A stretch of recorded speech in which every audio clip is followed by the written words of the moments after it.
পাশাপাশি যে খবরের দিকে নজর রাখবো, আরজি করে বড় রদবদল করা হয়েছে। 4 শীর্ষ আধিকারিককে সরানো হয়েছে, অপসারিত করা হয়েছে। আরজি করের নয়া অধ্যক্ষ সুহৃতা পালকে সরানো হয়েছে। চেস্ট মেডিসিনের প্রধানকে এমএসভিপিকেও সরানো হয়েছে। অর্থাৎ সুপারকে যেমন সরানো হয়েছে, অতিরিক্ত সুপার তাকেও কিন্তু সরানো হয়েছে। এবং মেডিসিনের যিনি প্রধান, চেস্ট মেডিসিনের যিনি প্রধান, সেই চেস্ট মেডিসিনের প্রধানকেও কিন্তু সরানো হয়েছে অতিরিক্ত দায়িত্ব। এবং সেই সঙ্গে আপনাদের জানিয়ে রাখি যে আরজি করের যে এই রদবদল করা হলো, আপনারা জানেন যে গতকাল যখন চিকিৎসকেরা, পড়ুয়া চিকিৎসকেরা তারা যখন এই স্বাস্থ্য ভবনে অভিযান চালায়, তারপরে তারা একাধিক দাবি করেছিলেন এবং এরপরেই একেবারে সন্ধ্যের দিকে ঠিক তখন কিন্তু এই 4 জনকে অপসারিত করার কথা বলা হয়েছে।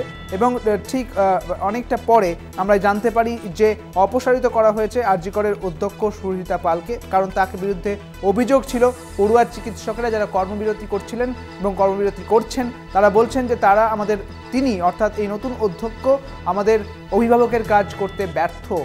তাকেও সরানো হলো। পাশাপাশি চেস্ট মেডিসিনের প্রধান তাকেও কিন্তু সরানো হয়েছে। অন্যদিকে সুপারকে সরানো হয়েছে, অতিরিক্ত সুপারকেও সরিয়ে দেওয়া হয়েছে আরজি করে।